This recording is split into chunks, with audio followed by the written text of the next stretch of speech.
କିଛି ନୂଆ ଶିଖିବା, କିଛି ନୂଆ ଜାଣିବା, କିନ୍ତୁ ବୁଝିବା, ପଢିବା ଏବଂ ପ୍ରୟୋଗ କରିବା ସେଇଟା ହେଉଛି ଓଡ଼ିଆ ପାଠଶାଳାର ପ୍ରଚେଷ୍ଟା।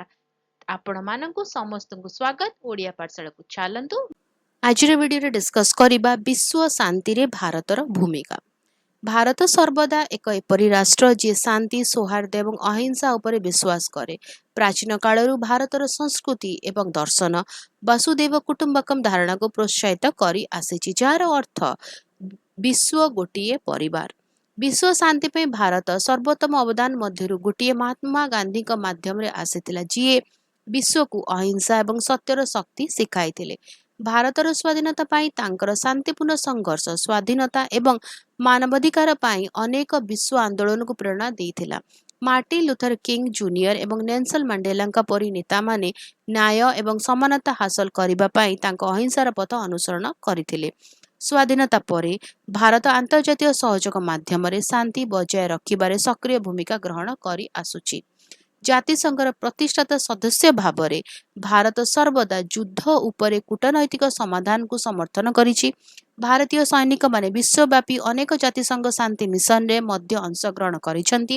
ଦେଶଗୁଡ଼ିକୁ ସଂଘର୍ଷରୁ ପୁନରୁଦ୍ଧାର ଏବଂ ସ୍ଥିରତା ପୁନର୍ନିର୍ମାଣ କରିବାରେ ସାହାଯ୍ୟ କରିଛନ୍ତି। ଭାରତର ବୈଦେଶିକ ନୀତି ପାରସ୍ପରିକ ସମ୍ମାନ, ବନ୍ଧୁତା ଏବଂ ହସ୍ତକ୍ଷେପ ନ କରିବା ଉପରେ ଆଧାରିତ। ଏହା ମୁକାବିଲା ବଦଳରେ ଆଲୋଚନା ଏବଂ ବିନାଶ ବଦଳରେ ବିକାଶକୁ ପ୍ରୋତ୍ସାହିତ କରେ। ଭାରତ ମଧ୍ୟ ପରମାଣୁ ନିରସ୍ତ୍ରୀକରଣକୁ ସମର୍ଥନ କରେ ଏବଂ ଆତଙ୍କବାଦ ବିରୁଦ୍ଧରେ ଦୃଢ଼ ଭାବରେ ଠିଆ ହୁଏ। ସାମ୍ପ୍ରତିକ ବର୍ଷଗୁଡ଼ିକରେ ଭାରତ ସ୍ଥାୟୀ ଶାନ୍ତି ଏବଂ ଜରୁରୀ ଜଳବାୟୁ ପରିବର୍ତ୍ତନ, ଦାରିଦ୍ର୍ୟ, ସ୍ଥାୟୀ ବିକାଶ ଭଳି ବିଶ୍ୱସ୍ତରୀୟ ପ୍ରସଙ୍ଗଗୁଡ଼ିକ ପ୍ରତି କାର୍ଯ୍ୟ କରି ଆସୁଛି। ସହନଶୀଳତା, ସାଂସ୍କୃତିକ ବିନିମୟ ଏବଂ ମାନବିକ ସହାୟତାକୁ ପ୍ରୋତ୍ସାହିତ କରି ଭାରତ ଶାନ୍ତି ଏବଂ ଏକତାର ବାର୍ତ୍ତା ପ୍ରସାର କରି ଚାଲିଛି। ଭାରତ ଶାନ୍ତି ଦୃଷ୍ଟିକୋଣ କେବଳ ସୀମା ପର୍ଯ୍ୟନ୍ତ ସୀମିତ ନୁହେଁ, ଏହା ଇତିହାସ, ମୂଲ୍ୟବୋଧ ଏବଂ ଆନ୍ତର୍ଜାତୀୟ ପ୍ରୟାସ ମାଧ୍ୟମରେ ଭାରତ ବିଶ୍ୱ ଶାନ୍ତି ଏବଂ ସମ୍ଭାବନା ପାଇଁ ଏକ ମାର୍ଗଦର୍ଶକ ଆଲୋକ ହୋଇ ରହିଛି।